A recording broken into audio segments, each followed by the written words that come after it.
Okay, we're here. Welcome, guys, to Outside the Brand, episode number. Shoot, what even episode number is this, guys? Good question. You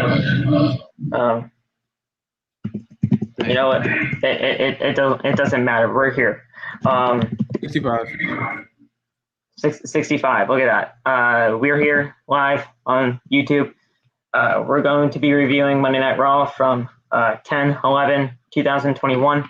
As you guys can see by just the way I'm acting right now, I kind of just went through hell. I watched Monday Night Football instead of Monday Night Raw. I did see some stuff on Monday Night Raw. Of course, I had to watch my Monday Night Football game with the Ravens taking on the Colts. GG to Colts fans if you are in the chat. That game was fucking phenomenal. But guys, it's time to talk about Monday Night Raw. What were your thoughts on the show overall? And let's get into tonight. Let's get this. And I mean, I have not seen the full Monday Night Raw. They're still I'm like half an hour into it. No, great. Oh, nice. That's awesome. I don't know. I mean, nice, yeah. all I gotta say is this: why in the hell did no one fucking tell me my Usos were in Monday Night Raw? I had to find out via WWE on their story. I'm like, wait, Usos are on Raw? Why did no one tell me this? Yeah. It was very late when it came out, so it came out that they were going to be there. So Yeah. I know, but I'm talking about or even freaking Soul. Like they were watching it, and yet they didn't tell me. I get Love couldn't because he was on live, but Soul called off. Like, why didn't you tell me? It's tough. It's very tough. That's very tough. It is very tough. I am very upset. But hey, I mean, you got to see your boys. It's all right. You still got to see them. Yeah. I didn't get to see my husband, sadly. I got to see my boys, but That's a fat rip in the chat. But but guys, Laf, you said it was a very strange episode of Monday Night Raw before we got on the air. So elaborate on that for me. Yeah, it wasn't good, man. It was weird. I mean, you had some good stuff like Xavier winning, and then Kofi lost, and then I didn't know if I wanted Kofi to win or not, and I was just confused. And then Jeff had his match, and I was pissed off with that because it was so good, and then it just fell apart towards the end, and there's a whole bunch of weird shit. It was a weird show. There was a lot of good stuff, but a lot of weird stuff at the same time. So, yeah. All right. So, I mean, you got to see this you got to see the show. Thoughts on it? I was too busy watching my football game. He might not be here. We'll get his thoughts when he does get back. But guys,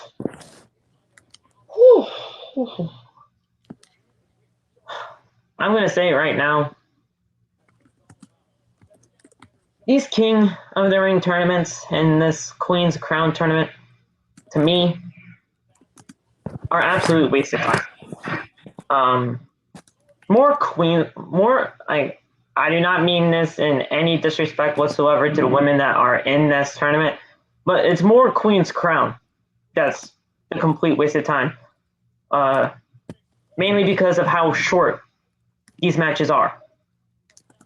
Yeah. We all know how WWE's been booking their women's division lately. It's been absolutely abysmal. We're getting into the territory where we're getting back to Divas length for matches.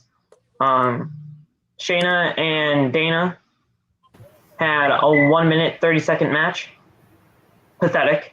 And the one between Piper and Natalya wasn't even that much longer. Probably just a little over 2 minutes. We'll get into everything, but just thoughts on the entire booking of Queen's Crown and the King of the Ring alone, because these are supposed to be prestigious tournaments, and they are not, and I repeat, not getting treated like that. I mean, it's getting weird, you know. That's one of the weird things about tonight. All the matches were just, at least for Queen's Crown, they didn't seem like they meant anything. It's like they were just trying to get them out the way. Well, the King of the Ring match was great. God. It's like, well, for the most part, they were great. It was just, I don't know. It did remind me of like how the Divas matches used to end like really, really fast. It rung a bell to me a little bit, but I mean, hopefully we're not falling back into that. And I want to get the hashtag again. I want to get the hashtag gives Divas a chance again. I wanted that trending because we're at that point now. Wow. Bro, I found out. I guess this might be stupid on my part. I don't know.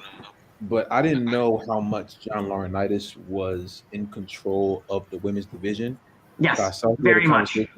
Yeah, I saw he had a conversation with Liv Morgan about her conversation with Britt Baker. And apparently it wasn't like anything like I'm leaving WWE at the moment, but apparently it was something to where they felt threatened. So it was just like seeing that John Laurinaitis has no care for women as far as the matches go, and it seems like it's about to go into a direction of freaking just hypersexualizing the women and giving them 3-minute matches that no one cares about, even when it's supposed to be a tournament that people are supposed to care about, because alongside the King of the Ring, which is one of the most prestigious things you can do in this company, it's starting to get weird. It's starting to get really weird. The only thing that can save it is if Shayna wins, but the way it's going, I feel like she might not win, and that scares the crap out of me. Yeah. So, Megan, I mean, I go to you because, well, I don't even know what to think. I mean, we're trying to get this Queen's Crown tournament off the ground, but in the end, when you're having only 1 to 2 minute matches, one, you're not getting these women the chance that they deserve to shine in front of a crowd like this, even though the crowd was fucking dead tonight. I will say that. And, like, this entire, I don't even know what to think. I mean, help me. Help me. I don't know. I don't know what to think or say. The way I think of it is that the reason why it's not as good is because they are starting this new thing. Like, this is brand new. The way the King of the Ring started, it was just like a trophy. That's all it was.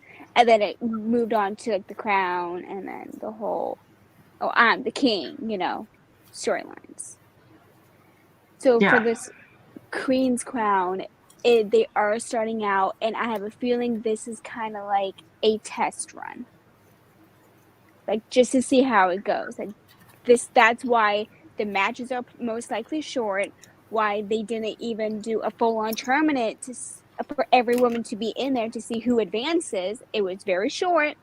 So I feel like this is just kind of a, hey, let's see where this goes. If we like it, then we'll do it again next year. If we don't, then we'll just scrape the whole thing and have it a one-time only. That's the way I think of it. I mean, Phenom over here with the actual timestamps for every single king and queen of Queen of the Ring, technically, like, matches and all that stuff. The total time for every single match tonight when it came to the king and queen tournaments totaled 8 minutes and 2 seconds. That is absolutely abysmal. Okay, well, I also feel like it was very, very last minute. No, just for the queen. Oh, wow. Wait, what? That should be both, mainly because I'm shocked that that's just the queen. Can't see. No, I'm talking about for both. Like, I feel like this whole King of the Ring and Queen's Crown tournament was a very last minute choice. Oh yeah. Like, they threw it all together. That's why the matches are short, because they threw it together. They didn't know if they were going to do it, and that they went through with it, and they're probably thinking, oh fuck, we did it wrong. Let's just throw it together. We'll work with what we got. Next, if they do it again next year, it will probably be a lot more better if they do it again for the Queen's Crown or even the King of the Ring. So what he's saying was the matches at the 8 minutes and 2 seconds are including Friday's matches and tonight's matches when it comes to the Queen's Crown tournament. Okay, so obviously Raw got the shitty end of the stick. I mean, even though SmackDown got technically, yeah, because I mean, with Raw had like 2 1-minute matches for their Queen's Crown tournament, and then SmackDown. I mean, we had winners here and there, but they at least had longer matches, and technically not even that longer. But point is, it just feels so rushed. It is because it was last minute. Like, we heard about this whole that they were possibly doing the Queen's Crown tournament last month, late last month, because they did a whole they trademarked Queen's Crown. Yeah, and then we found out the beginning of, like, not even the beginning of this month, like I want to say late, like 2 weeks or so into this month, that they were doing a Queen's Crown. Yeah. They did it last minute. They decided to do it. That's why all these matches are like this, because they haven't really thought about the booking, and they haven't thought about who to push. That's why Dana Brooke is fucking in this.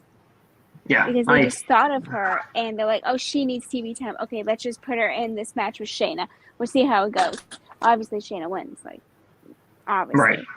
But that's why it is the way it is, because it is very last minute. Like I said earlier, you fine. If you wanted to start the King and Queen's tournaments this month, fine. But you don't have to end them 3 weeks later at Crown Jewel when you can extend this, make this tournament longer to Survivor Series. I was actually going to say that. I was like, make an actual tournament. Don't make it like 6 or 8 people or whatever the fuck. And make it end 3 weeks until, like, stretch this out. Mm-hmm. Have 8 people on one side, 8 people on the other. Get it to Survivor Series. Honestly, I can see a lot of people think we're probably going to get to Shayna here in a little bit. A lot of people think that she's going to win, but I don't see that happening anytime soon, honestly. Because it would not fit her. It would not fit her. It would not. It totally would not. And honestly, I can see Carmella win this because it's going to probably be Carmella. It is. It makes total sense. Honestly, because I could see that. I could see that actually happening because for some reason she probably has that character. She already calls herself the most beautiful woman in WWE, so it's just going to fit her with the crown and everything like that. I mean, I know Shayna Baszler should be the one to do it, but she's called the Queen of Spades for a reason. It's the Queen of Spades for a reason. It would make sense for her to win the crown. Honestly, I can't believe I'm saying this, but I have a feeling that Vega. Yeah, that too. Yeah, that too. I mean, that too. You ain't lying. It will come down to Zelina and Shayna, and then something's gonna happen to where Shayna's gonna get distracted, like Nia is gonna come back or something, and then distract freaking Shayna. Shayna's gonna get distracted, and that's when Vega's gonna get the roll up and win. It is either Carmella or Zelina is gonna win this thing. Right. It's not gonna be Shayna, and it's not going to be Piper. It's definitely not gonna be Piper. No. But it's either going to be Zelina or Carmella. Last thoughts on that before we actually get started with the review tonight, because I had to talk about the entire Queens and Kings stuff tonight. And I do have the updated brackets. We will go over them as we go over the matches tonight. Waf, are you there? Oh, you did not just say that. Okay. You didn't say that. Tell me you didn't just say that. Take notes on purpose. But like I said, these everything that we all pretty much just mentioned here are facts, and just thoughts on everything that we said. going forward. I mean, Carmella and Zelina Vega are probably the most two, not predictable, but likely winners of this Queen's Crown tournament when it's all said and done. I'm not expecting Zelina winning. I just won't do it. I can't. I know. What about Carmella? The way they're probably going, but I can't accept it. Can I ask why? I might be mad. I might be really mad. Let me say that. Can I ask why? Because I don't see the reason for having someone like Shayna Baszler on the roster and not giving her something to hold as far as like why we should be afraid of her. Now, she breaks his arm. Like it's like now, Zelina doesn't strike me as someone who should win King of the Ring because Queen of the Queen's Crown. Oh, where the hell it's called? Queen of the Ring is practically the same thing. Queen of the Ring, Queen of the Crown. What the fuck's the difference? Whatever it is. Say she wins. Say she becomes the queen. Then what? You know what I'm saying? Like how is she gonna advance this? Because after the tournament's over and we have her win those matches, what happens after that? What makes it like something that I should be looking forward to see what the queen is going to do? You're not going to see a title push. You're not going to see a title push. Why? Tell me that. You know, why are we not seeing a title push? My issue isn't really even with Zelina. It's more so with I know WWE it doesn't know how to book her. You're not going to see a title match. She's having a match with her quote unquote partner on Friday. Like they're already doing it to give her the thing. So like I don't trust what they're going to do with her in the slightest. They had her lose all of these matches as soon as she came back, and now all of a sudden, as soon as Queen's Crown comes around, I said this in my video on TikTok, as soon as Queen's Crown comes around, she's automatically winning. Yeah. And where's that going to get her? Where's that going to get her? Nowhere. I mean, she's either going to get to the finals or lose to Carmella on Friday. And if she does win this entire thing, what, now all of a sudden she's going to go on this massive win streak to try to get a push for the women's championship when we all know that the winner of these King and Queens tournaments don't even get a championship shot at the end of it. They don't. They never said that. And if they did, where did they say it? Because I never heard it. So either way, I can't get behind these tournaments unless there is something on the line. If there's something on the line, great. But if there's not, why would I care? And that's a lot, and that's what I have to say about a lot of things in WWE recently, over the past few months.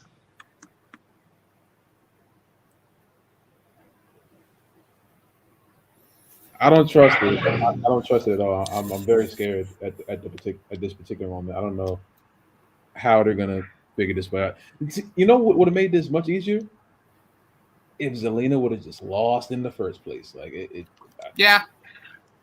But now they're about to do something stupid and try to make us believe it like it's real. Like I'm supposed to believe that freaking Queen Zelina is doing something when she's never. Oh, she faced Tony. That's right. I was trying to figure out who the heck did she face first in the first round, but it was Tony. And they really did Tony like that for real. No. I don't know. But guys, those are our thoughts when it comes to the King and Queens tournaments. We'll go over everything over the course of the show. But let's get into this. I mean, I'm your host, Phil Weemat. You can follow me on TikTok at Phil Weemat, Twitter at PhenomenalP3. If you were following me on Twitter all throughout the day, well, all throughout the night tonight, as soon as it turned 8 o'clock, I was tweeting Monday Night Raw. I was tweeting Monday Night Football. I was tweeting all sorts of shit tonight. So I hope you guys had a lot of fun there. Any likes on them? Huh? Any likes on them? Oh yeah, I mean, I had like a former football player talking to me, so it was kind of a fun time. But and he was actually like a former Jets player, so look at that. But follow me on Instagram as well at Phil Weemat. We'll get these guys to do their intros, and then we can actually talk about everything that's been going on for Monday Night Raw. We got the second round starting on Friday. Apparently, it's supersized SmackDown, so something's gonna go down. It's because we're gonna have like a half hour overlapping with Rampage. So Rampage is going up against SmackDown for the last half hour of the show. We'll see how that goes, though. Go ahead, guys. Do your intros, and let's get started with the Monday Night Raw review for tonight's episode of OTB. What's up, guys? It's Travel Queen. You can follow me on TikTok it's in the description. I'm not even gonna say it. I will say this. Starting next week,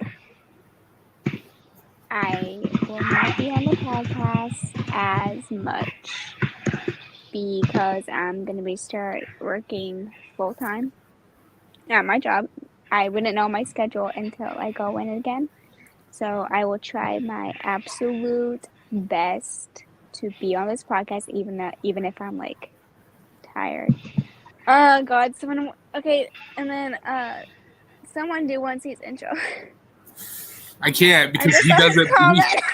I can't do it because he does it I just can't. It's better when he does it because no one can do your intro justice 1C. So just type it. I'll highlight it. I'll read it. No one can do it justice.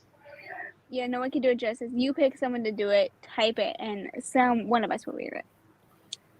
I don't know, but. Yeah. Nobody does a better intro than you, 1C. Telling you that, bro. Nobody does a better intro than you. Oh, boy. Laugh!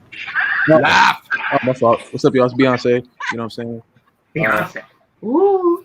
We got a weird ass show for Raw. We're gonna talk about it eventually. It just I don't want to talk about it because I'm gonna freaking get sick to my stomach again. Because during this show, I got really, really bored, and I got sick to my stomach. Because you should have watched football, man. It was a fun game. Forget football. The Falcons won. I don't care about the Ravens. I ain't gonna lie to you. Word. Fuck you. Nah, I mean, look. I kind of wish I did watch football because this show made me want to throw up at times. So it is what it is at this point. But we'll discuss it. All right. Comment. Gosh damn it. God damn it, 1C. Gosh damn it. 1C's gonna hijack the show, isn't he? Damn. Yeah. Professor Megan do it. Oh God. Okay, fine. I guess I am Professor Megan now. If she can't do it, then I'll do it. I'll probably do my best. I don't want to. I can do it. You still need to do your intro, Saul. Yeah. What's up? Yeah, do your intro, and say What up, everybody? What up, everybody? I will be able to do it as well. What up, everybody? What up, everybody?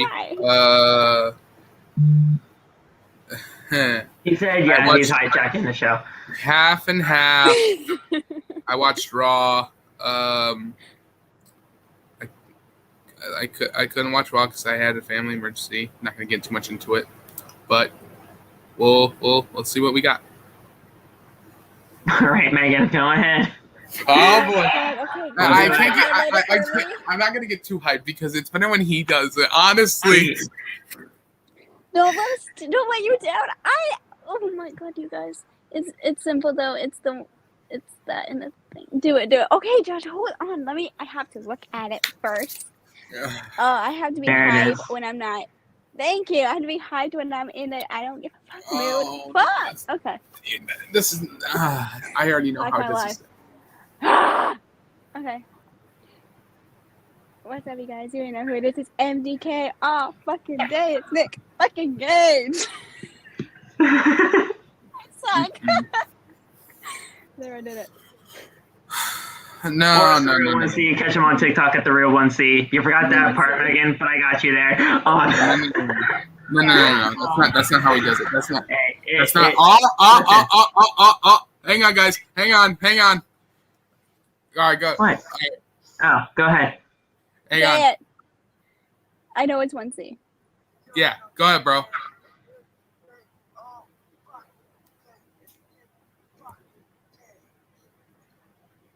We can't hear you. Hold Can't hear you. Hang on. Give me a minute. Let me go onto my computer real quick, and then we'll just do it. 1 second, bro. Hang on. You might have to say it one more time. Give me a second. Hold on. Hang on. Let me go to my computer. Let me go on my computer real quick because I'm on my phone. We're gonna do this intro, guys, one way or another. We got this. We can definitely do this. Come on. I mean, okay, hold on. I'll join you guys. I got this. Can you hear me, bro? Yeah, I can hear you. All right, here we go. Go ahead. One more time. Right. Man, you already know who it is, man. It's MDK all fucking day, Nick. Fucking day. Of course, the real secret introduction, man. Hey, I'm trying to get. I wanted to get hype, but you're not in here.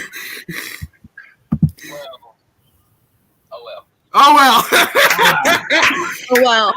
There you go. Oh well. Who got so sad? Huh? There's something I do want to say. What? This whole Nick Gage thing, I'm retiring it. Boo! What? It's for the best, y'all. He already told me it's for the best. I'm retiring it. But you know what? There's something I do got to say to all you people. Oh boy. Fuck every single one of you. You too. We love you too, bro. We love you too, bro. buddy. You're yelling at me. What the hell? Yeah, he's yelling at us. Hey, I love you too, man. I love you too, man. The tomatoes in the chat. He doesn't love us. I want to say Raw sucks as usual. You know? Hey, watch your mouth. Watch your mouth. You talking to me. Boy. Yeah, fuck you all. Well, You all can continue your interviews and lives or whatever the fuck you want to call it. Goodbye, Buddha. See you later, soldier. Later, bro. All right, man. We'll talk soon. There's one seat for y'all, but yeah, there you have it. Though he's retiring it. That's the last time we're gonna. Oh well. It was good. It was a good run. Good run while it lasted. But guys, we're live tonight in San Francisco, California. Guys, I'm sorry if any of you guys that are in this chat right now are from San Francisco. I'm sorry, but the crowd sucked tonight. The crowd legitimately sucked the life out of the show. The show was lifeless anyway, but the crowd didn't make it any better. The crowd was legitimately dead throughout most of the show, if not the entire show. Anytime that I went back and forth between the game and the show tonight, there were it was legitimately no reaction to anything that I switched back and forth to. When Bobby Lashley came out later on tonight, well, earlier on tonight technically, there was no reaction at all. I don't know what that was about, but yeah, it's Bobby Lashley and he gets no reaction. That right there just shows a lot. But we kick things off with Drew McIntyre, and he does the whole spiel of welcome to Monday Night Raw. That whole stick that they've got going on every single week now, it seems. Drew mentions some of the big matches coming up at Crown Jewel, and he says that he has been waiting months for this final shot at the WWE Championship. Drew is about to tell a story like Mr. Feeney always does. Mr. Feeney. He should go as for Halloween. He's the Mr. Feeney of WWE. That's what he is. So he was about to tell a story, but lost. Who came out, my man? Who came out? Large E. Large E. Large E came out, my man. And he says that he understands exactly why Drew is so desperate for this match. He has tasted... Oh, God, that sounds so weird to say. I don't know why he said it like this, but he said he tasted the juices of glory before, and they are so sweet that he let them... Oh, God. Drip down his face. Why? Why, Vicky? Big pause here. Big Pause. pause. Big Pause. And, okay, I can't even say the rest of it because that's just a major pause. Still say nipples right now. Don't you? No. I can't say that. All Dude. right, thank you, Phenom. Thank you, Phenom. Thank you. Thank you, Phenom. Nipples. I said Just say it. nips. There. Just say I nips, fucking bro. said it. Down his neck Yeah, and fucking to nipples, Drew's bro. nipples. There Fucking you said go. It's nothing bad, bro. Jesus. Biggie turns a little serious and turns a little serious. Just a little. It's only a little now. Because we all know that Biggie can't be big serious. He has to be a little serious. Uh-oh. And he tells Drew that he can never take the title from him. The train has already left the station, and McIntyre can either get on board or stay on those tracks and get ran over. Drew says that he gets that Biggie is on cloud 9 right now, but he is going to run through Biggie just like he did Brock Lesnar, Randy Orton, and the rest of his adversaries when he was WWE champion. The Usos came out, so there you go, 2/3 of the bloodline, and they joke about who they think might be the match in Survivor Series, whether that is Big E or Drew McIntyre. Drew asks, what are they even doing here? And so does Big E simultaneously. So they had that going on. They say that they do whatever they want when you run with the tribal chief. So there they go, mentioning of your husband. They know Roman will beat Brock Lesnar at Crown Jewel, but they want to know who will face him at Survivor Series. They said they already have plans for the New Day when they come to SmackDown, and whoever wins between Drew and E will be facing Roman Reigns, and that's just a death wish. Oh, Which is pretty much true, because we all know that whoever the WWE champion is at Survivor Series is not winning that match. No, they're not. They're not. I'm gonna say something that is a pause moment, and it is something my husband says, but I gotta say it. I'm sorry. All right. Whoever wins at Crown Jewel, whether it's Big E or Mr. Feeney, Roman is gonna smash them. Yo.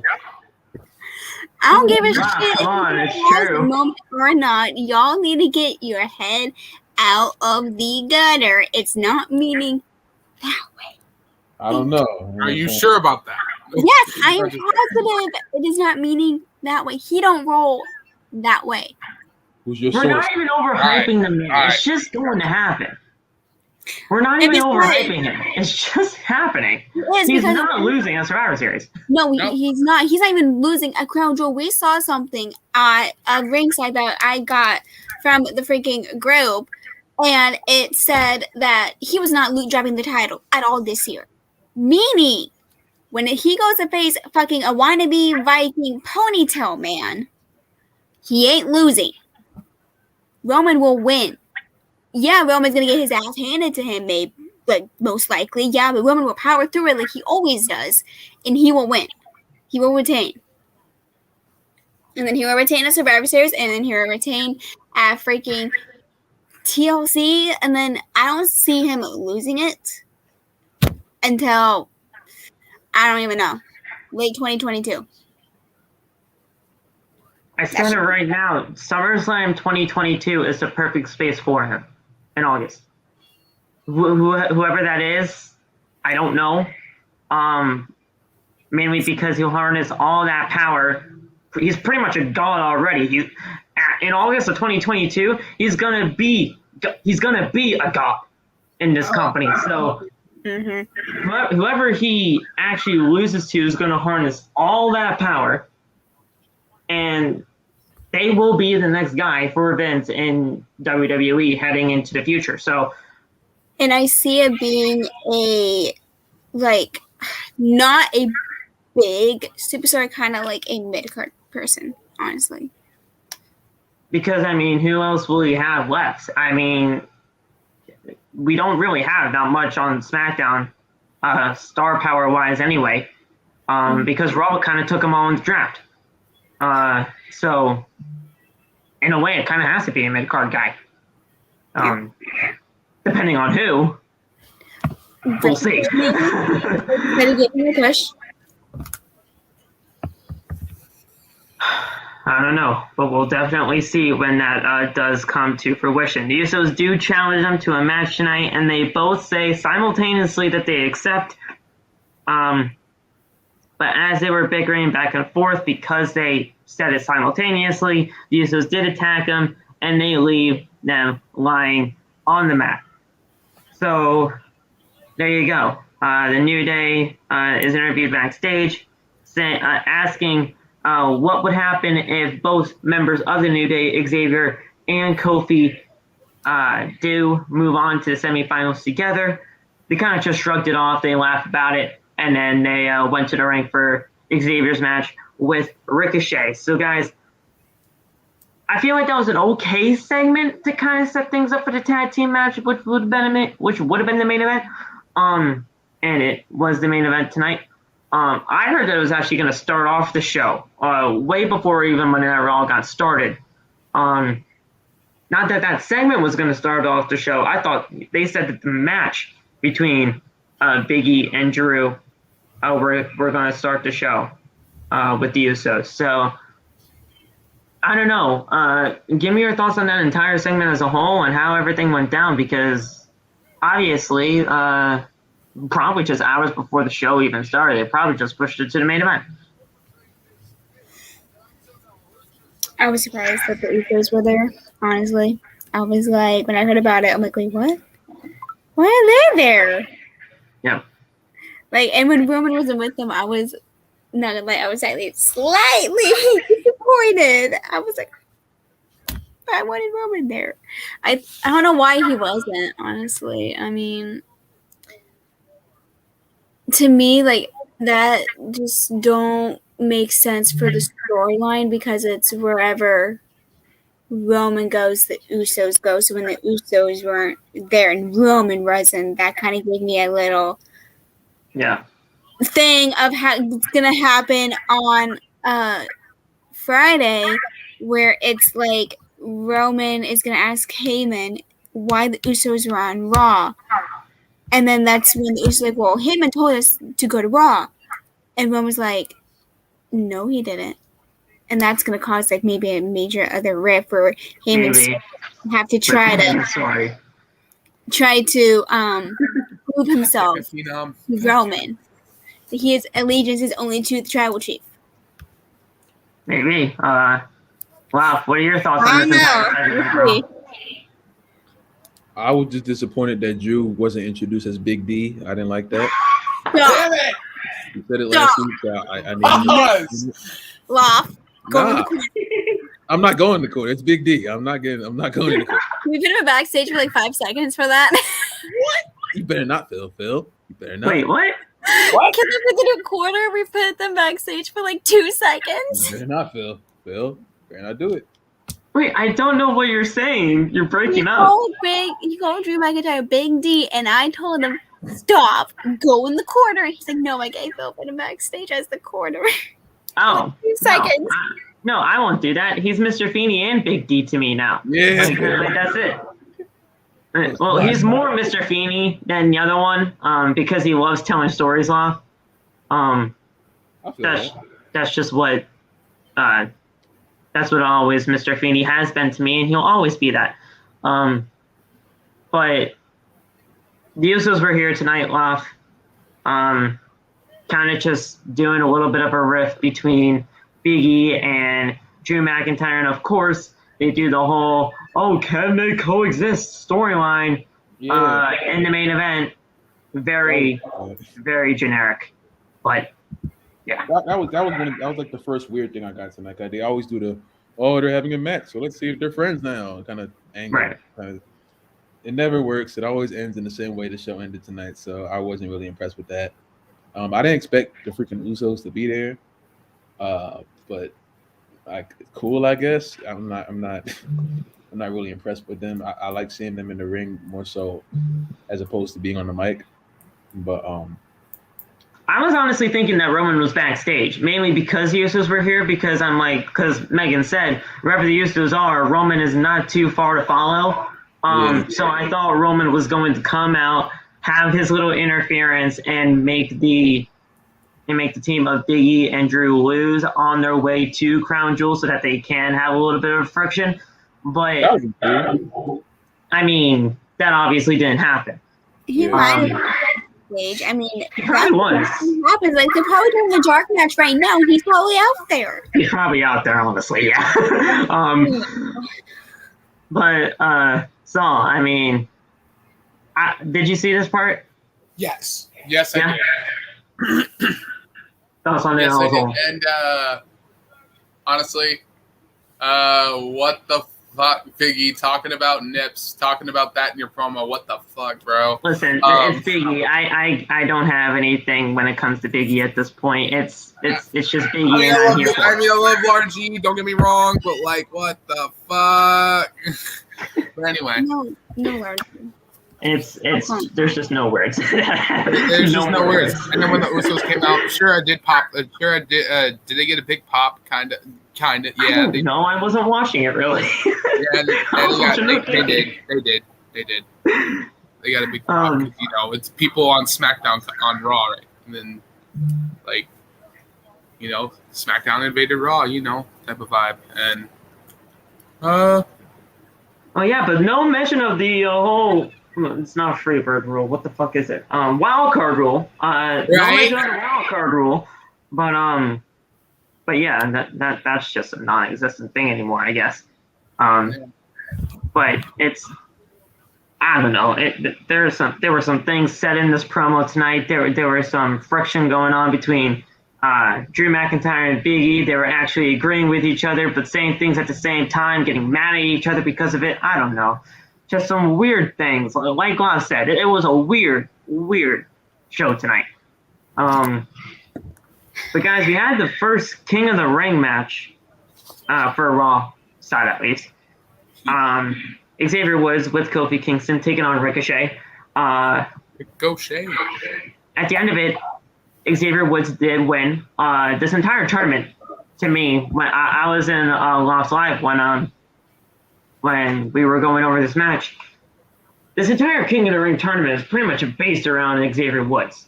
Because Xavier Woods has been talking about the King of the Ring for, almost a year now at this point? Then he wants to be crowned king?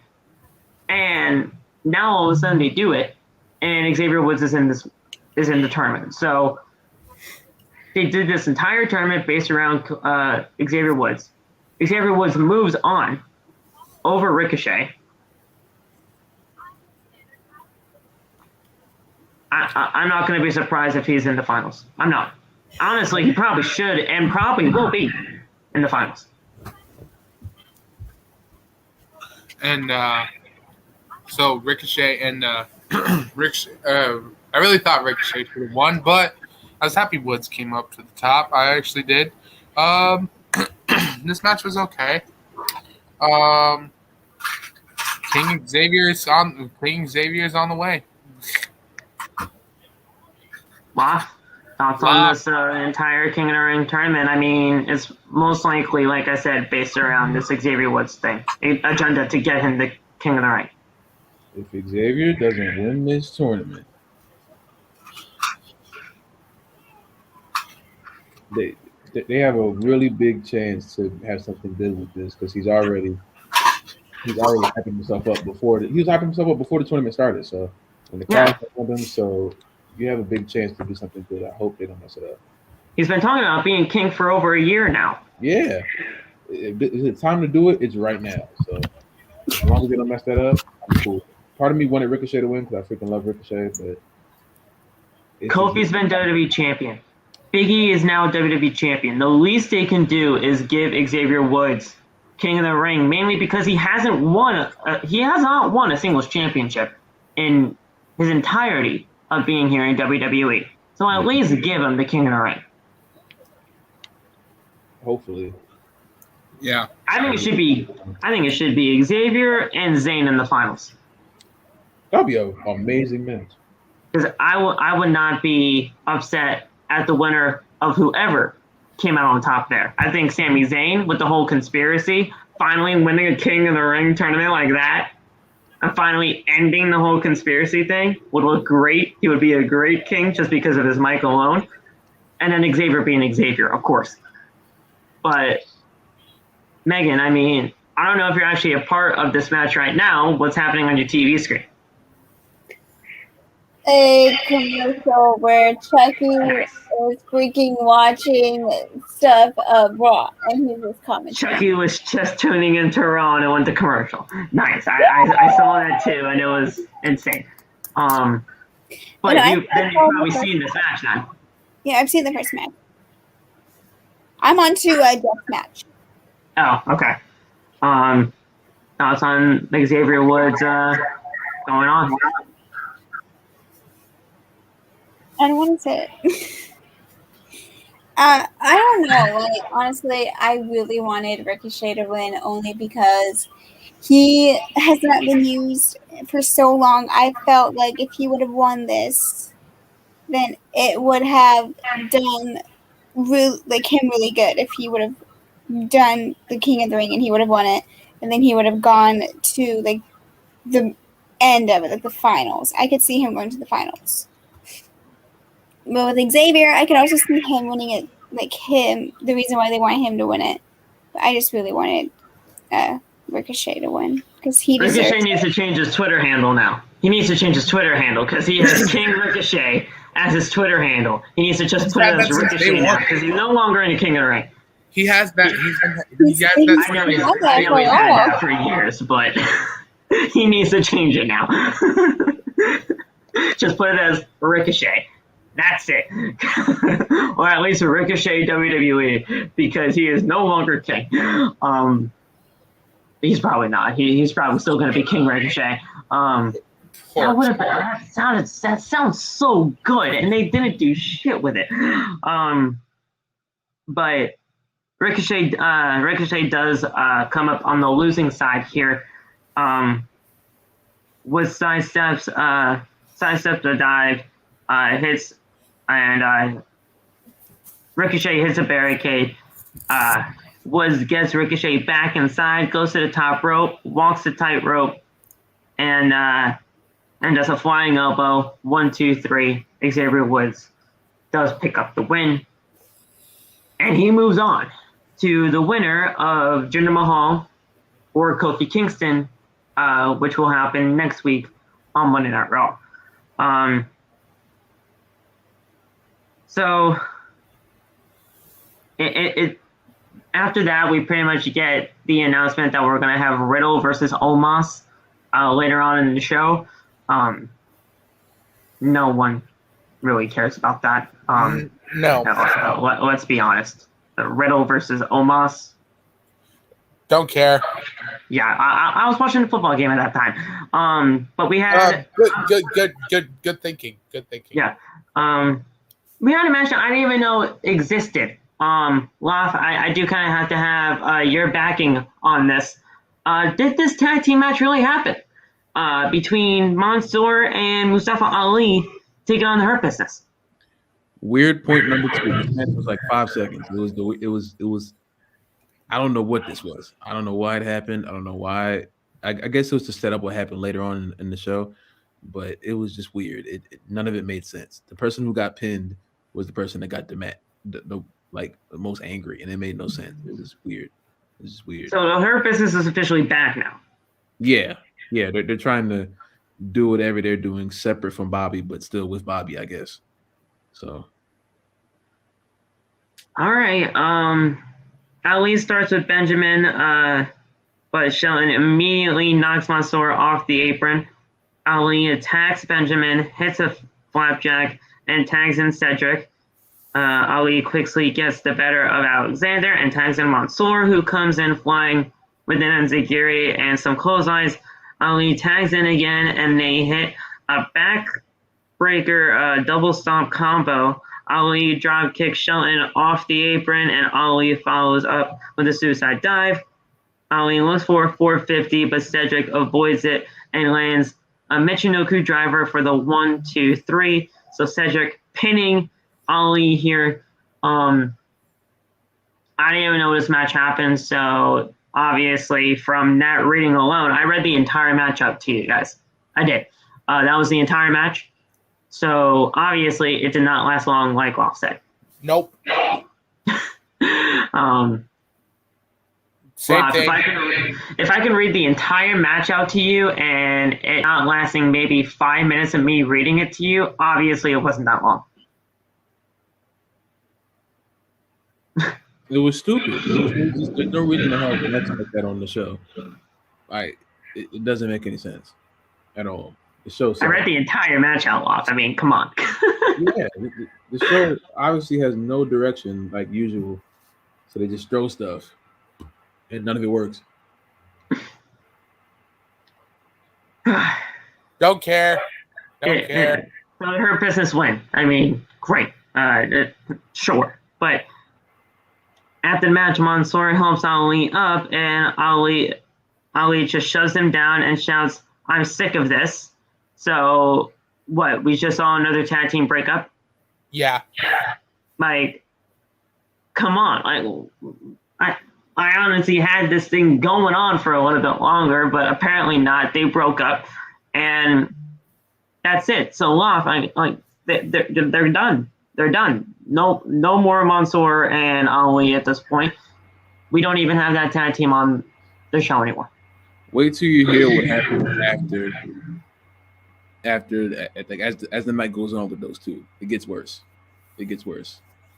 Oh, so we saw more of these two tonight. Yeah, you'll see. It gets worse. It gets so much worse. Oh yeah. All right.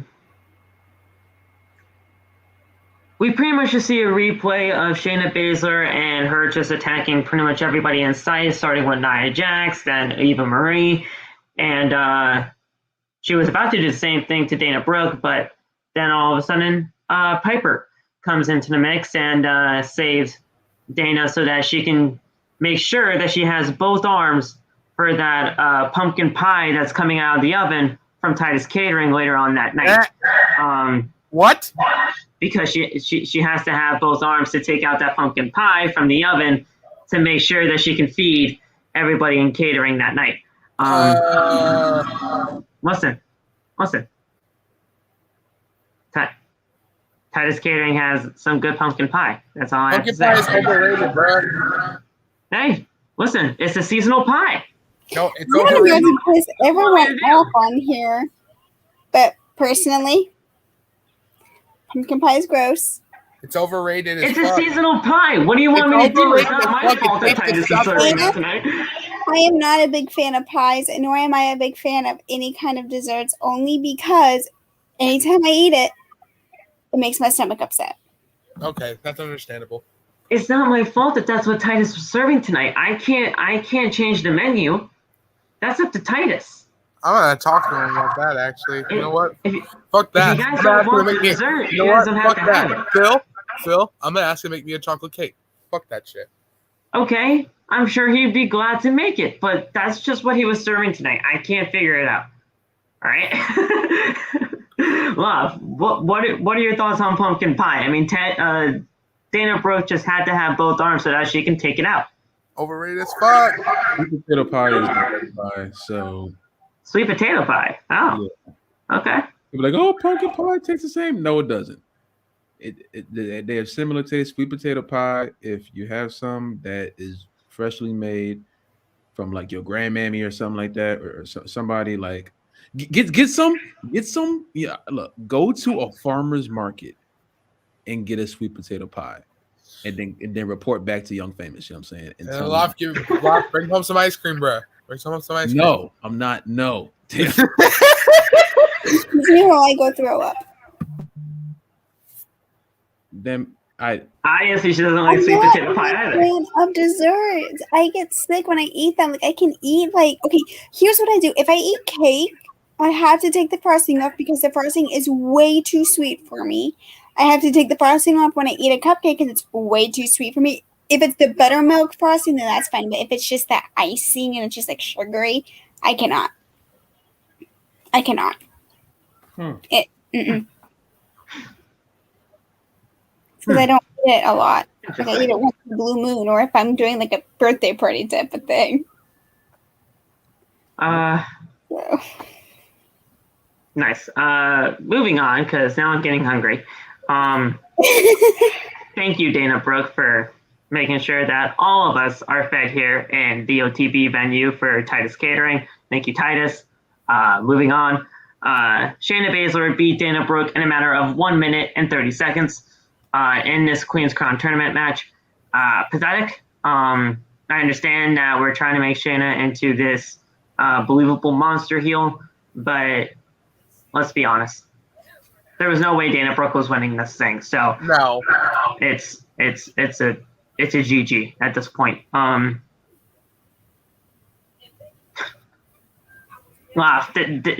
lost in 1 minute and 30 seconds. I'm surprised she lasted 1 minute and 30 seconds with Shayna Baszler tonight.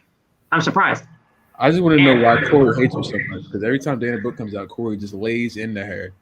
Well, no, Corey Graves lays in on Dana Brooke because Dana Brooke and Corey Graves somehow, some way, kind of have like this rivalry going on Monday Night Raw right now. Well, because Corey kind of buried her. Yeah. On commentary team. Buried her last week and buried her this week.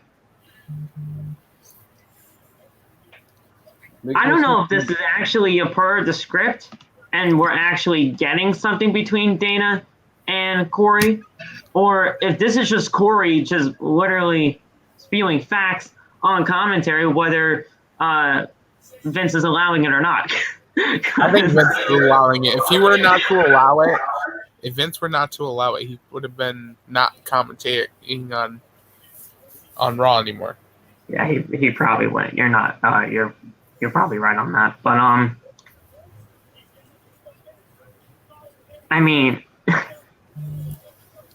he should probably focus on the match instead of whatever I'm saying on commentary. And then she kind of turned around. Baszler rolls through a pin and hits a knee to the face of Dana and got the win. So obviously something's going on between Corey and Dana. We'll find out within the next few weeks. Because listen, Dana's still going to be on our television as long as Corey Graves is just spewing random terrible things to say about her. So we'll see Dana more on our TV, but it's going to be short matches so that she can get the food out of the oven for whatever Titus has prepared that night when it comes to their catering business. So we'll see what happens.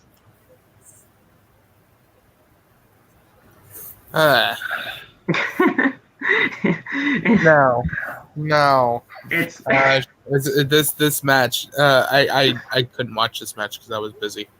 So I was watching the game, so I didn't even know this really happened. Well, I know you have to watch the entire thing, but this was just not it at all. It made my stomach hurt. I don't know why they forced me to watch the show every week. It's just bad. It's just weird. It's bad and weird. It's bad and weird, man. It's bad and weird. But I don't even want to go over the Charlotte promo. No, please, no, boo. She didn't say anything profound. She was like, "Oh, I'm the best." Yeah, the typical. I'm the queen. The same shit she always says. Just say that. It's the same shit she always says. She's like, "Oh yeah, I'm the queen. Woo, goodbye." Shout out to Alexa Bliss on saying, "Oh yeah, I'm the queen." Hope you get better from that sinus surgery, by the way. Right, freaking Alexa. I don't need anyone. I don't need friends because I'm the queen. I'm the queen. But everyone needs a friend, even a narcissistic, self-absorbed bitch will like you. Yeah, and she's not wrong. Yeah. So Riddle's in the ring. He's pretty much stalling because he wants Randy to come out. Randy. Randy didn't come out. AJ gets on the microphone, says that he's stalling, and it's time for Omos to pretty much rip his arms off. And Riddle starts Randy chants. Referee calls for the bell. And Omos wins in a matter of, I don't know, maybe it should have been 30 seconds, but no, this match was longer because AJ Styles was still on the microphone. And he pretty much told Omos to hit a roundhouse kick. He hit one. Yeah, what was that? And it was probably one of the worst roundhouse kicks I have ever seen in my entire life. Obviously, Riddle sold it like a freaking madman because it's Riddle. So he had to try to make him look good. It didn't look good. So then AJ says, look, let's view this in a replay. He's obviously not getting up. So let's view it in a replay. They did. They put it on the big screen and they viewed it via replay. And he's like, hey, you know what? No, get your foot off of him. We're going to view this again in replay, but this time in slow motion. Obviously, he's not getting up again. So come on, show it again in a slow motion. They did. Omos picks him up, does a double choke, does a two-handed choke slam, and has his foot on his chest. 1, 2, 3. The match is over. Yep. Why? Why? Why? Well, what's the point? What's the purpose of this here? There was no point. They just wanted to do something, and it ended wrong, like always. So, it's next Thursday. Go to finishers, instant replays, and stuff like that. I don't know. It's next Thursday, Josh. Crown Jewel is next Thursday, not this one.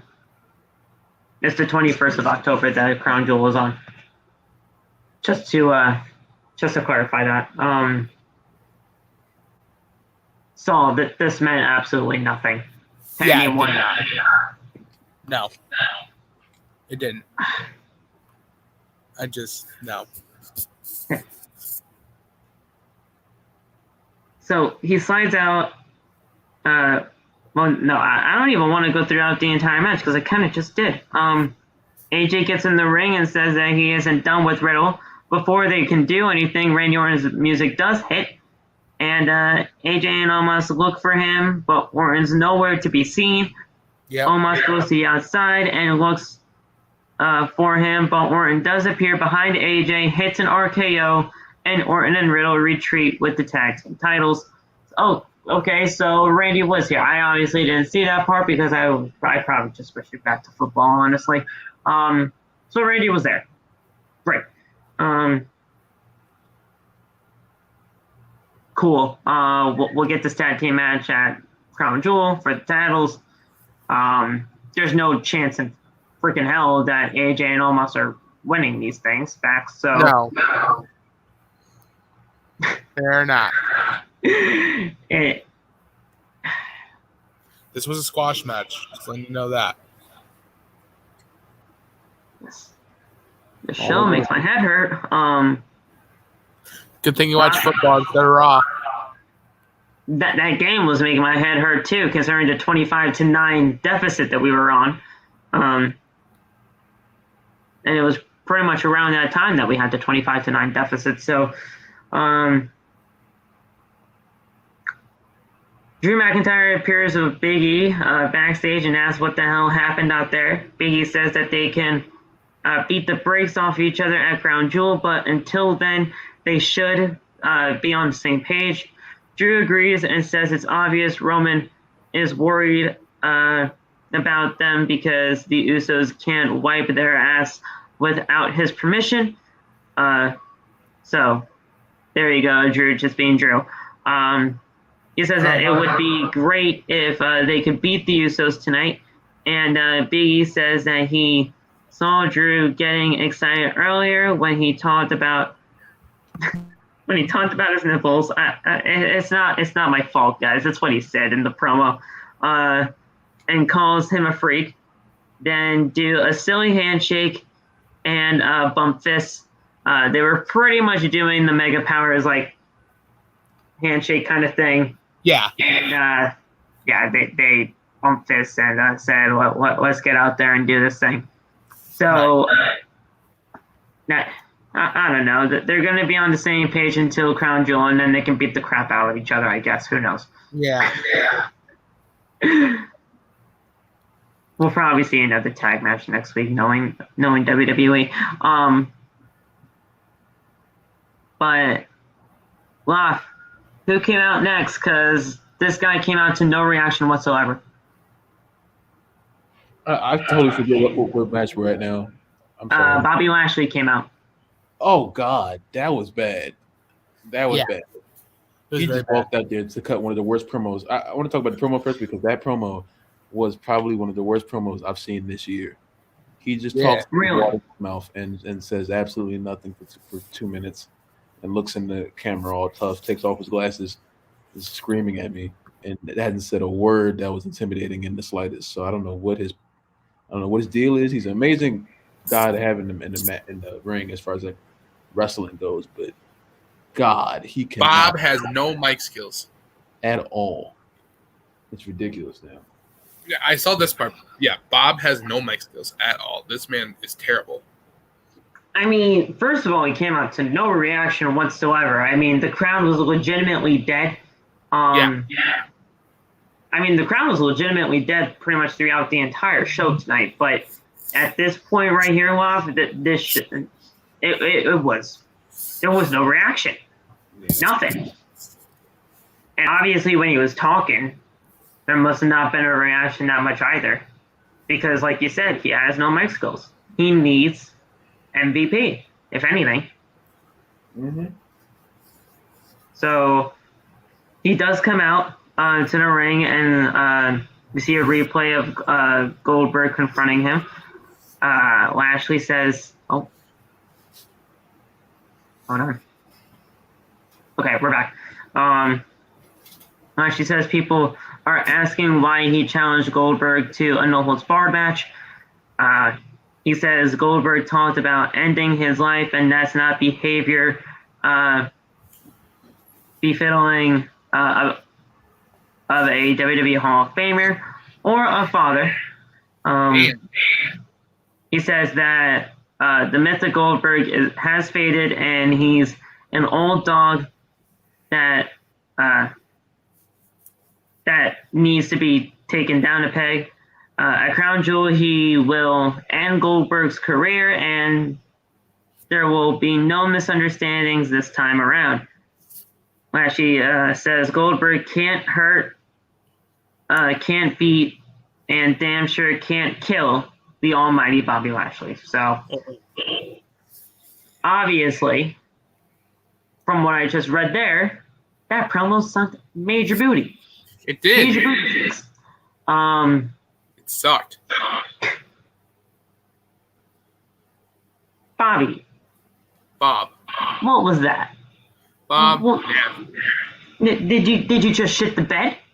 Like, sure did you walk up on the wrong side of the bed this morning? Wake up on the wrong side of the bed this morning? He's just like, oh yeah, I'm just gonna suck on the mic tonight.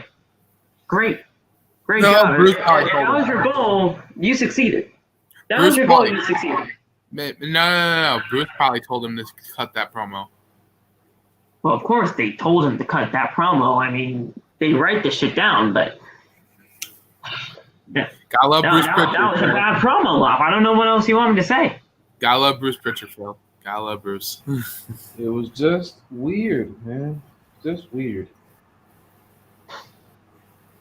I can't think of anything else. I can't think of any other way to call it. Just weird.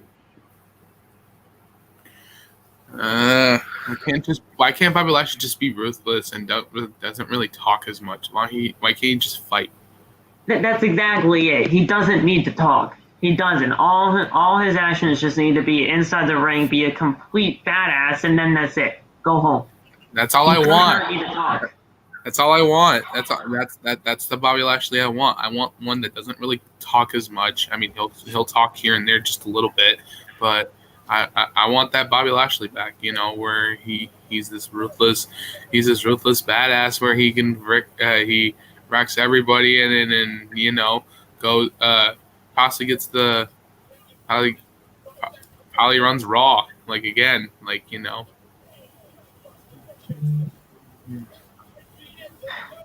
I don't know. Sasha had a promo next, and it was kind of just the same shit that Charlotte did. So I would highlight it because Sasha is pretty much beloved by everyone here on OTB, but it's the same shit that Charlotte said pretty much. So as much as I love Sasha, yeah. There's not much to go over if it's almost the same shit, you know? So yeah. Well, I mean, you kind of agree with that sentiment, right? I mean, we all love Sasha Banks here, but if it's the same kind of shit. Yeah, I'm just happy when she's on my screen. I'm just happy. Yeah, that's it. I'm just happy she was on my screen. That's all I cared about. I didn't really care what she was talking about. Because we all know, I mean, listen, this triple threat, it's going to go down on Crown Jewel, but this triple threat, whenever it does happen, it's going to be a great match, but we pretty much know the outcome already. Up next, Loft. I don't even want to talk about this mainly because of how bad this was. I wanted this outcome actually. I did. I wanted Austin Theory to pick up the win, but not in this big of a fashion, not in that quick of a fashion. I'll say. I wanted a good match. I did. Did we get that? No. But do I think that we got the right winner here? Yes, I do. I think if you're going to have Austin Theory be called up to the main roster, you gotta have him have some wins, but not this quick. Not this quick. Boo.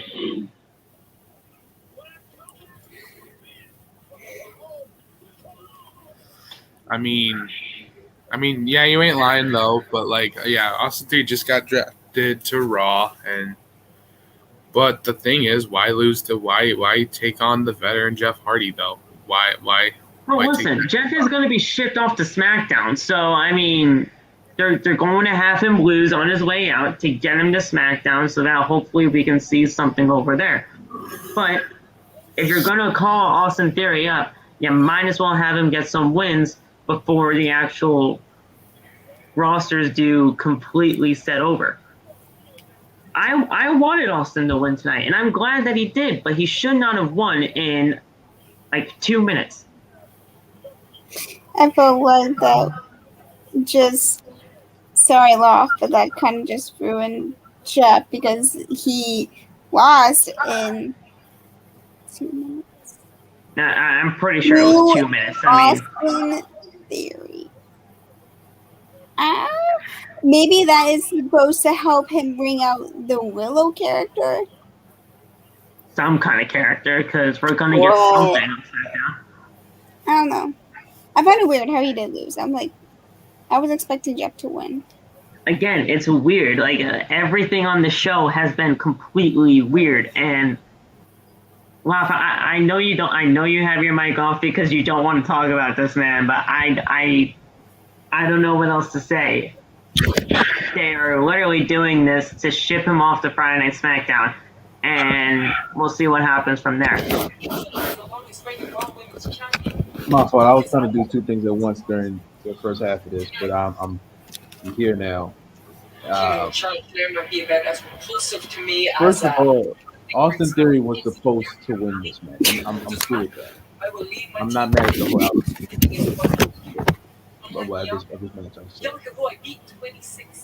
The only good point of this is that he's going to SmackDown on Friday, or eventually. Every go to SmackDown.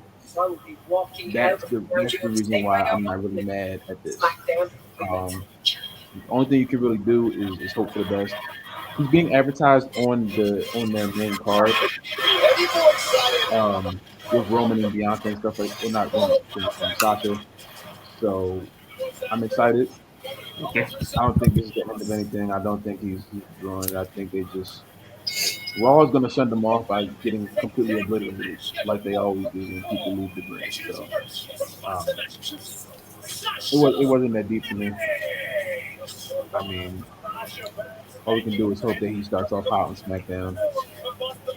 Hopefully, at least going for somebody's championship and not falling through the cracks there. But if this gets them off Raw quicker, I'm all for it. Like I said, I wanted Theory to win. I just didn't want him to win this quick. Yeah, I feel you. Raw was just weird. Yeah, it's just weird. Like Lon said, this entire night was weird. Every single match was pretty much under 5 minutes, it seemed. Every single match. Yeah. For like the last two, I feel like the last two, I think. Last 2 episodes of Raw, something like that. No, the last 2 matches of tonight, I think they were long to an extent, I guess. The main event, of course, but whatever match was before the main event, I can't remember. Well, King of the Ring round 1 between Kofi and Jinder happened. This match was actually a little longer than pretty much anybody was probably going to see. Jinder Mahal pick up the win here. So I guess New Day versus New Day wasn't as intriguing to Pritchard and McMahon as much as we all thought it probably could have been. Right. Honestly, how's that not intriguing? How is Kofi versus Xavier not intriguing? How? That's a good question. It's intriguing to us. We'd love to see it, but obviously in the eyes of Vince and Bruce, not so much. Hey, you probably will never hear me say this again, but I kind of agree with them as far as booking this.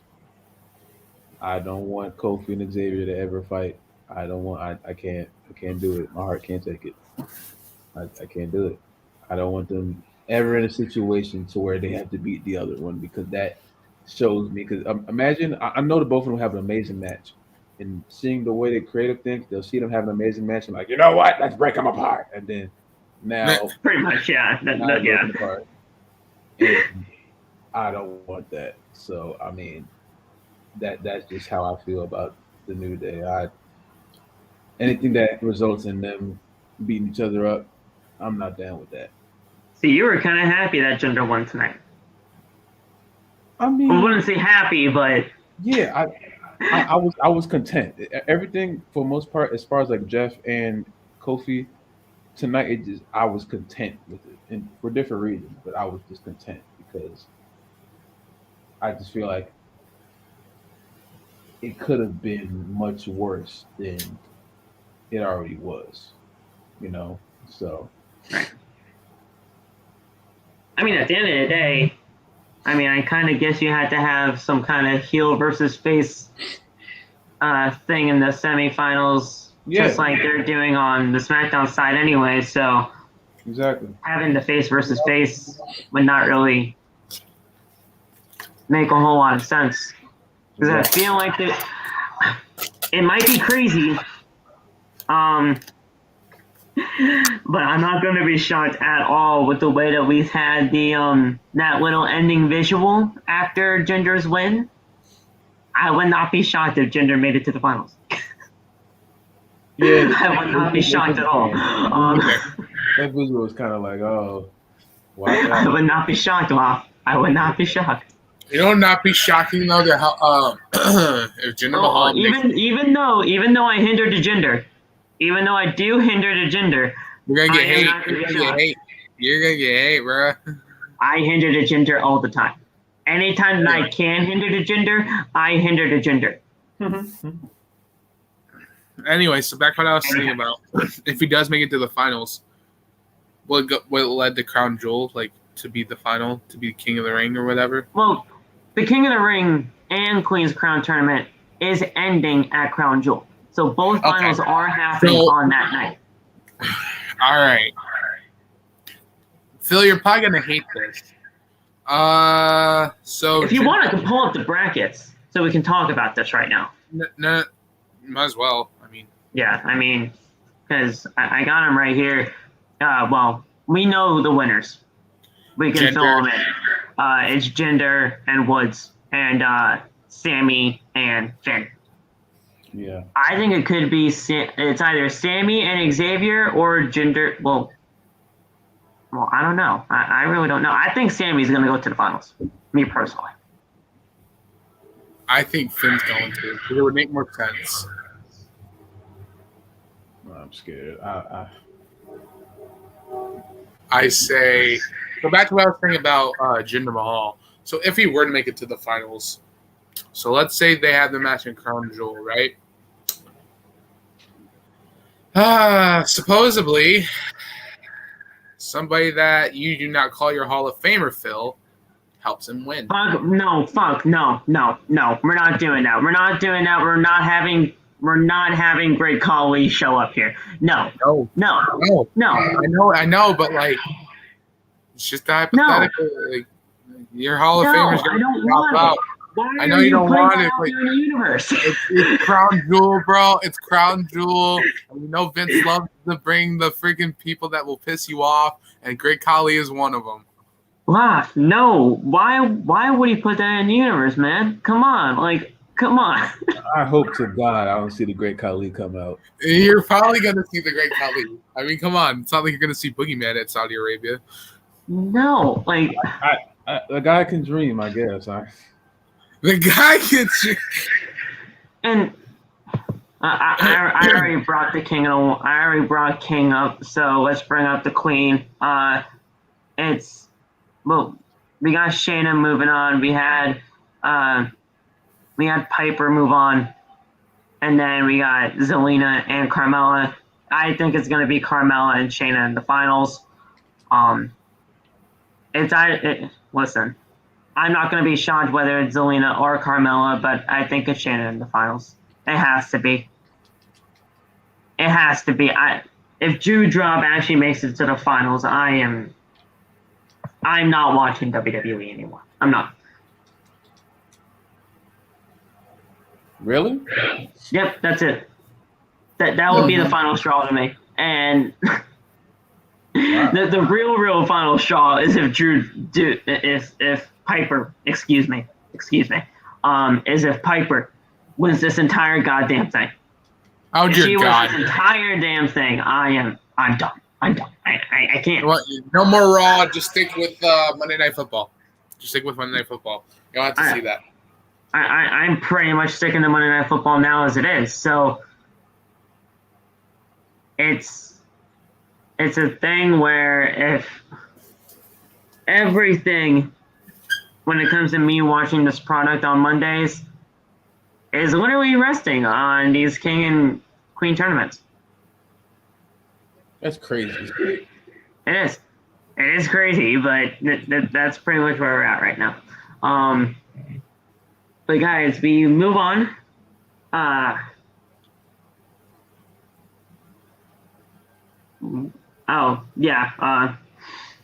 Sasha, Bianca versus Charlotte and Becky. This match was fucking terrible. Oh, God. These four women in the ring at the same time. We're beating the hell out of each other. And it ends in a no contest. Banks tags herself in, sends Bianca to the floor. Banks wants to disarm her, but Charlotte slaps Becky's head to tag herself in. Becky and Flair trash talk each other, but Banks hits Flair with a backstabber.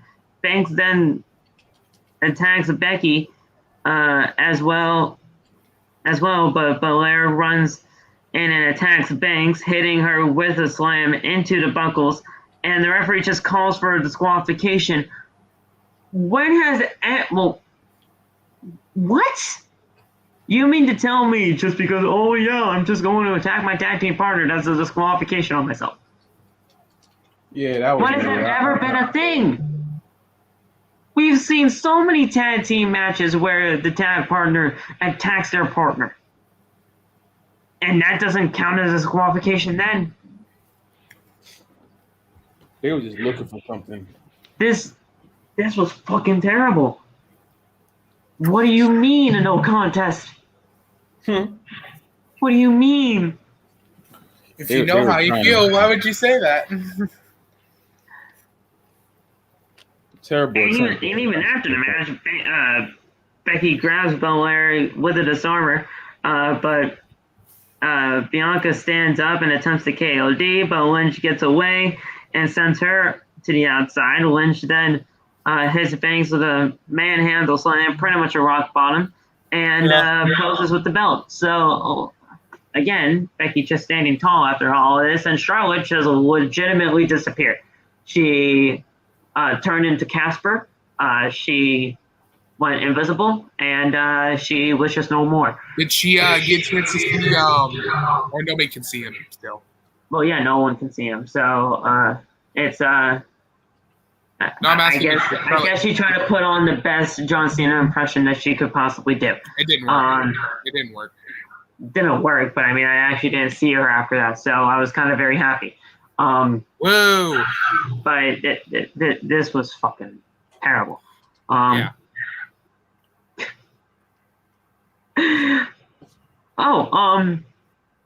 The Usos were backstage on the phone with Roman, and he tells them to complete their mission. So, whatever that meant. Yeah, we know what that meant, and that was the tag team match main event later on in the night. Queen's Crown Tournament round 1, match number 2, as Piper took on Natalya. This match, even though it doesn't seem like it in the notes here, this match was actually a lot longer than I thought it was going to be. Yes, it was boring. It was very boring. Yes. I couldn't get into it, and then it was not that. It was this match was not good. This match was very not good. It was terrible. And I guess the Queen of Hearts versus the Queen of Spades is not as intriguing as. Almost fell asleep. Yeah, it's not as intriguing as Vince and Bruce once previously thought. So, I mean, we could have had 2 queens of suits fight each other off, but apparently that was not in the cards tonight. There you go. I said it again. I'm just speaking in card terms right now. Queen of Spades, Queen of Hearts, and not in the cards.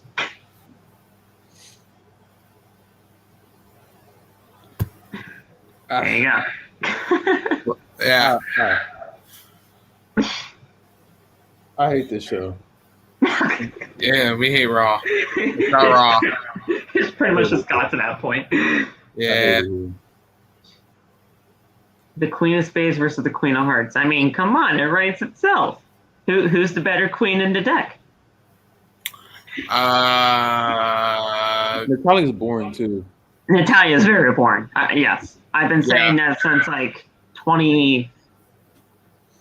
Well, pretty much after Tyson Kidd and David Hart Smith. And that was a long time ago. Yeah. Well, pretty much ever since Natalya farted on TV, she's never been the same. Oh, I remember that. They kept doing that. She's never been the same after that farting gimmick. No. The only cool thing they've done with her in her whole time in WWE, I still feel like has been when she was like Mickie James' stalker. I think she was someone's stalker. Was it Mickie James?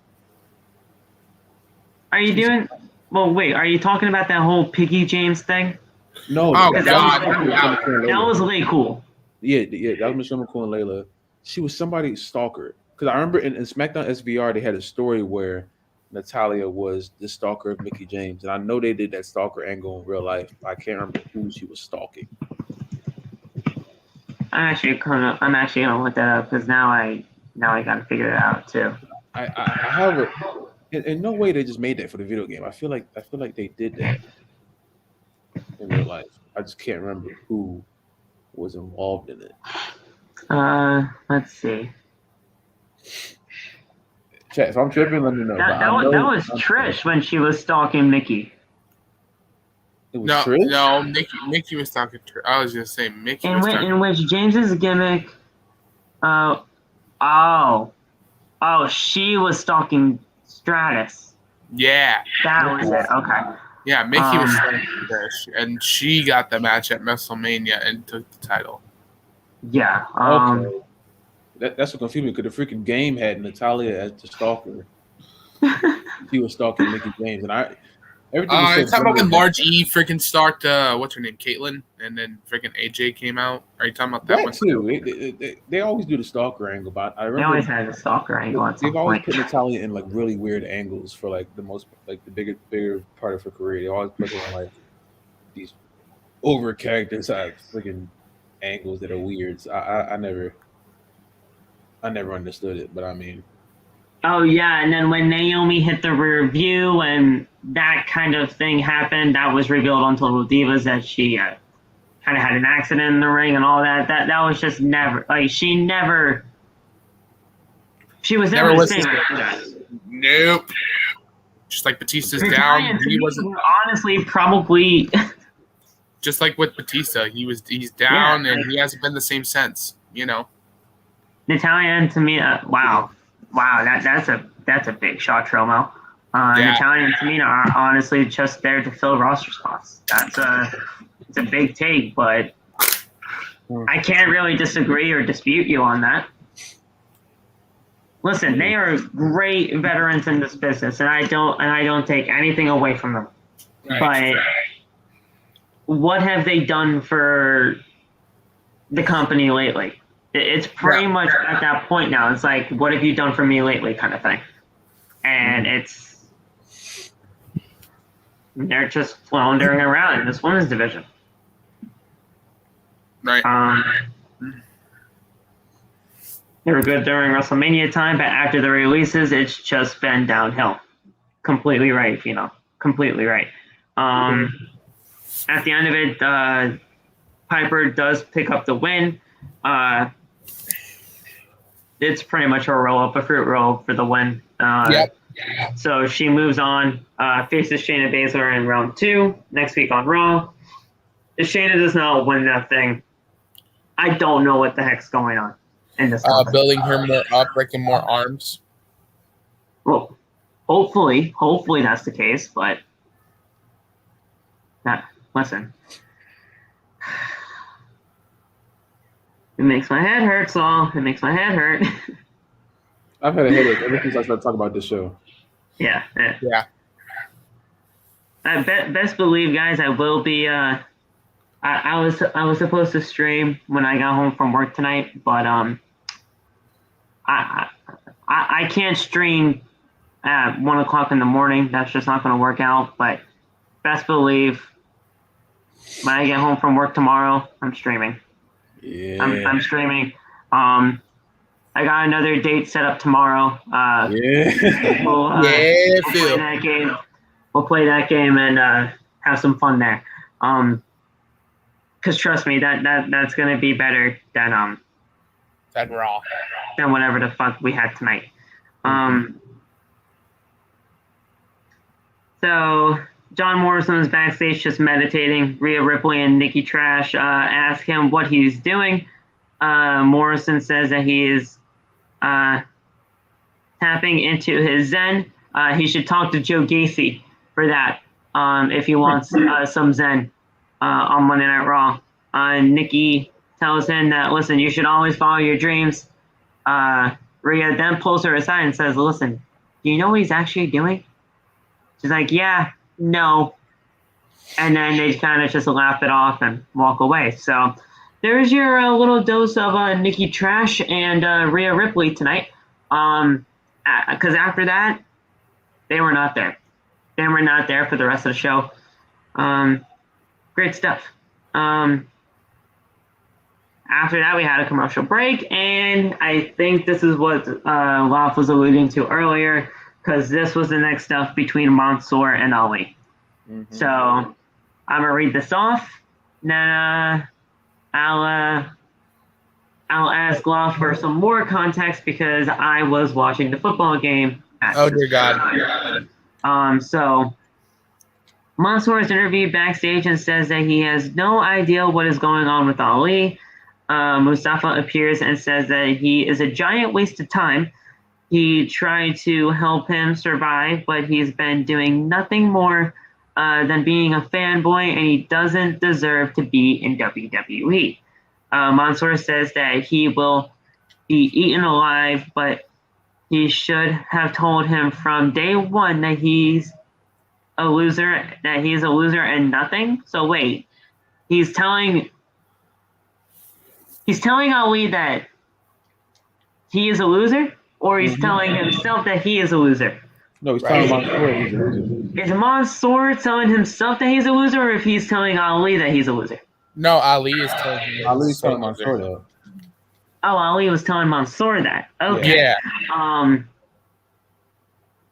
Because it says here, Mansoor says that he will be eaten alive, and he should have told him that he's been a loser. Yeah. So, I don't know. Ali attacks Mansoor from behind and tosses him into some production crates. Then kicked his chest repeatedly and screams at him. So, I mean, this just kind of further proves that Mansoor and Ali are done as a tag team. Yes, please. It makes no sense though because Ali's the one who got pinned. So why is he mad at Mansoor? Yeah. Right. Yeah. Like it would make more sense for Mansoor after Ali said all that stuff about it for Mansoor to snap on Ali and attack him, but no, Ali had to go to freaking Batista and Rey Mysterio route. I was gonna say they're giving me the Humberto vibes, you know. Well, no, Humberto and Humberto actually have something. These two, they were kind of just thrown together. I thought that they could have had something, but obviously they didn't see anything in the cards for them. And they just said, you know what, screw it, we're just ending it tonight. Honestly, with the way that we still need some matches for Crown Jewel, I would not be surprised if Mansoor is on the card for Crown Jewel going up against Ali. Yeah. I would not be shocked. He is. It was just announced a couple hours ago. I sent it to the group chat, so it's happening. Yep. Oh, nice. Oh my God, I called it. What the fuck? Yeah. No, right. yeah, but I sent it to the group chat like about an hour ago when it was announced. Oh, I didn't see that. So technically, I still called it, but technically, it was already announced. So technically, I didn't. But still, wow. Okay. They kind of had to have gotten Mansoor in there somehow because it is where he's from. So there you go. Mansoor pretty much 99% of the time is going to take that W. At least I would hope. Yeah. But then again, you're in your home. And you know, when you're in your hometown, Loft, you lose 99% of the time. So we'll see. He loses in his hometown. He's gonna get. I feel like they're gonna cheer Ali because I remember the last time he was in Saudi, they booed him. Considering it's a Saudi show, I think they'll allow Mansoor to pick up the dub here, but we'll see. Crazier things. That's what I'm talking about. Mansoor got booed out of the building, and I wouldn't be surprised if they were cheering Ali over Mansoor.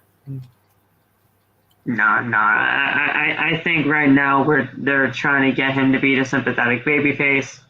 Him being Mansoor. I think it'll work because everybody does like Mansoor. It's just they paired him in this terrible angle with Ali. So yeah.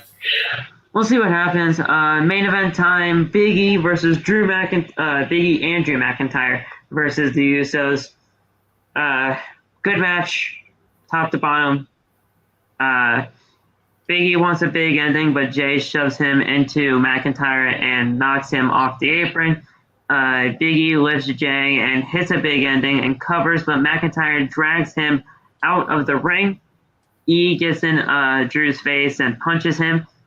And they start brawling around the ring. The partners get counted out as they brawl around the ring. Winner via count out. The Usos. Listen. So you mean to tell me that they can brawl on the outside of the ring all they want, but then when it comes to the women and their tag team match, oh yeah, one hit, and it's a no contest. Mm-hmm. You're going back and forth on your rules here, WWE. I mean,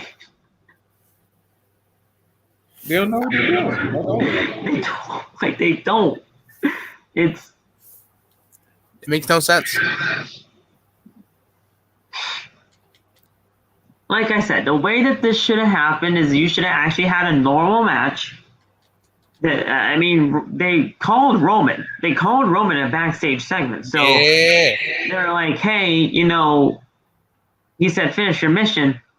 But when it looks like that the Usos are going to be beaten and they are down and out, Roman Reigns' music hits, comes on out, distracts Big E and Roman, thus getting the Usos back up on their feet, having the Usos get the advantage. 1, 2, 3, boom.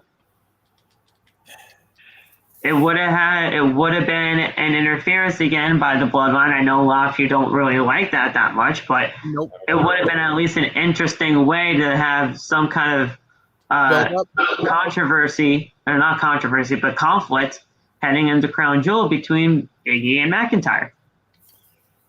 I feel like that, at least it would have made sense to kind of have something like that. Yeah. Mm-hmm. But of Yeah. course they didn't do it. Of course they don't. They just find the weirdest way to do it. Say this is good and it's not good at all. So I kind of want to just...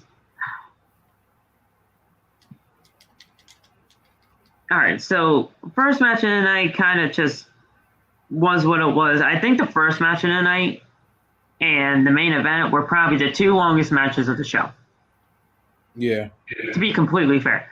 I Had think so. Xavier Woods going, then a 30-second match between Mansoor, Ali, and the Hurt Business. A minute 30-second match between Shayna and Dana. Probably a minute match between Riddle and Omos. A minute 30 seconds between Austin and Hardy. Kofi and Jinder, they probably went for maybe like a good 7 minutes, I would say. The women's tag team match was probably around like maybe 5 minutes at the most. Maybe even less. Dewdrop and Natalya probably around 3. As you guys can see here, we are not going into the double digits. Okay, good.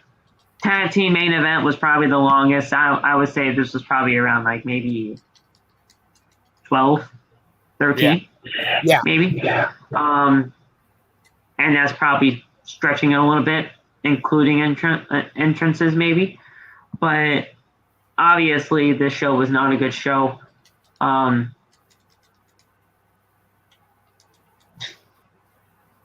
I can't really say anything else about it. It just was Raw was just weird. That's all I gotta say about that. Raw was just weird. Just weird. That's Raw for you, y'all. That's Raw. Oh, and I completely forgot. Drew is busted open as they brawl on the outside. He had a big goose egg on his head, which was actually cut open. So hopefully, I will say this: as much as I don't like Drew right now, I hope he will be okay heading into that. Because that goose egg looked absolutely terrible. I mean, I've had a goose egg before, and it's not the prettiest sight in the world. Suddenly, the Usos come over the ropes and with dives and on both Drew and Big E. The Usos flip the announce desk over, but Big E lifts Jay and throws him. Then Drew does the same to Jimmy. Drew and Big E get back in the ring and start throwing some wild punches. And Big E lifts Drew up for the big ending, but then he slides off, shoves him into a Claymore. Drew stands on the top of the stage, and they pretty much have Big E laying on the ground while Drew stands tall to end the show. So once again, Big E kind of looks like a fool, not looking like a WWE champion when he is a WWE champion.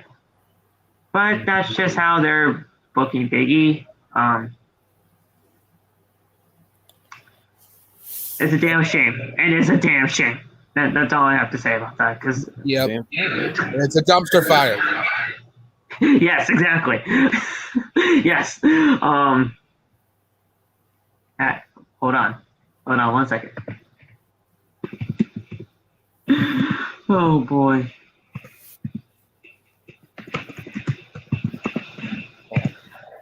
I'll be right back. Yeah. Guys, this right here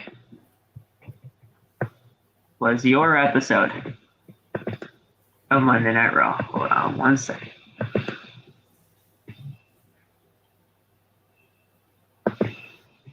Well, I don't know if I can, well, no. I was literally going to drag a picture of a dumpster on fire onto the stream, but I don't know if I can show fire on YouTube streams. So I was just gonna say, hey, you know what? This is your episode of Monday Night Raw. Put a dumpster on fire in there, but you pretty much get what we mean. But guys, that's it for your episode of Monday Night Raw. The review, episode number 65 of. Oh my! Is it really that long? It's really been that. It's been that long. That's crazy. That's insane. I can't wait for episode 100. Hey, Phil, quick question. If we hit episode 100, can we do a Q&A? Yeah, episode 100 has to be a Q&A at some point. It has to. Just because of how monumental that is for this podcast. But guys, that's it for the show. Episode number 67 will be NXT. I will be streaming before NXT goes on the air, so make sure to do whatever you want to do over there. But guys, I'm your host, Philly Matt. Follow me on TikTok at Philly Matt. Follow me on Twitter at PhenomenalP3 and Instagram at Philly Matt. All our TikToks are down in the description below, but I'm going to let these guys and gals do their outro so we can get the hell out of here. And we'll talk to you guys very soon. All right, what's up, y'all? Like I said, Raw was weird. Raw was very weird.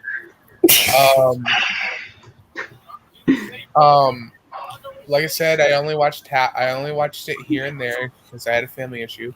But I will see you tomorrow on NXT. Hope y'all have a good night. Love y'all. Y'all stay safe.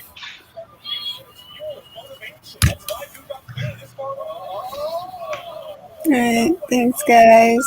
I've been watching Raw, so I've been silent. I hear Jimmy Smith marking out in the background, so. Happening right now. Yeah, follow me on TikTok. It's in the link. I should have put my camera. Fuck. I feel like Raw just been weird because they're finally possibly trying to get a handle of it, so they're trying to test some things out, possibly.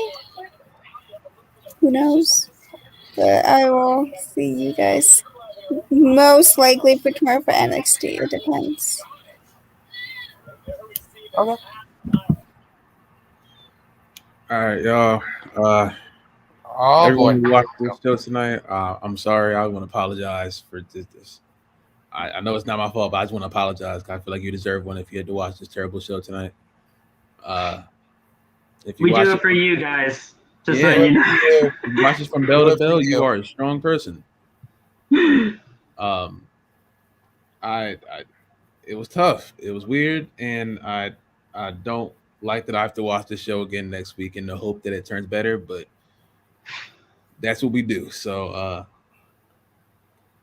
y'all stay safe out here, you know what I'm saying? Drink some water, tell your parents you love them, tell everyone you know that you love them. Put a damn shirt on. Yeah, do that too. And the socks. Yeah. If all your articles of clothing are off, put them on. You know what I'm saying? To do that. And I know. Well, if you're watching us with all of them off, what the fuck are you doing? That's no, look, weird. I don't judge. Do what you gotta do. What? I don't like. Well, that's it's kind of weird, but I mean, no, hey, do you? I guess. I love everybody. You know what I'm saying? But We love you guys, but who knows? OTB on the way. That's for anybody in the way. You know what I'm saying? And we the best. You know what I'm saying? Be the best. Yes. Word. Be the best you can be. That's all you have to know. Always. We got the Wolfpack out here on the road to 250 subscribers. Last time I checked, we're only 4 away. So if you're not subscribed, hit that subscribe button. Hit that like button as hard as you possibly can. So that, and also that bell for all notifications. That way you never miss an upload. Like I said, all our TikToks are down in the description. If I have not forgot to plug anything else, I think that's it. But guys, I do kind of have to do a little bit of a scheduling reboot for this week, mainly because of how wacky AEW is going to be for this week. We're gonna have NXT tomorrow, but on Wednesday there will be no podcast. There will be no podcast on Wednesday because AEW Dynamite is happening on Saturday this week. Yeah. It's a Saturday night Dynamite.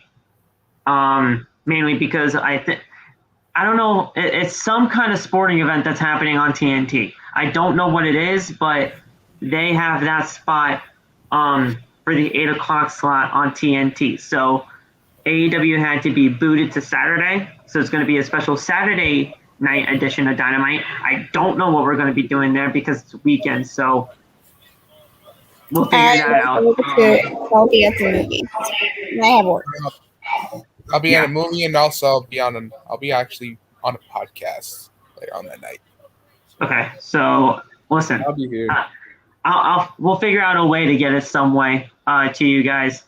It might not be all of us at full force, but listen, I watch AEW every week, so it's gonna happen regardless. So Wednesday there's no podcast. Thursday, that's our off day. We've always had that off day on Thursday, and then Friday, of course, is going to be SmackDown and Rampage. Rampage is still gonna be on that Friday. But it looks like Rampage is looking to be before Dynamite this week, even though it will be taped after Dynamite. So it's weird. It's a weird process. But I think they're doing Rampage tapings before Dynamite goes on the air for Saturday. It's weird. I don't know what they're going to be doing. It's going to be weird. But guys, that's your schedule. So Tuesday NXT. No OTB on Wednesday, no OTB on Thursday because that's usually our off day anyway. Friday, we have a podcast, and Saturday, we will have a podcast. It just might not be all of us. And Sunday, we don't do shit on Sunday unless something happens. But that's it. So you'll be seeing technically 2 during the weekdays, 1 on the weekend is what we're aiming for. But that's it. I rambled on way too long enough. This podcast is way too long enough. We'll talk to you tomorrow. Have fun. Good night. Take care. Spike your hair. And we'll pack out. If any of you guys know that take care, spike your hair reference, leave that in the comments of this video, not in the live chat. Peace out.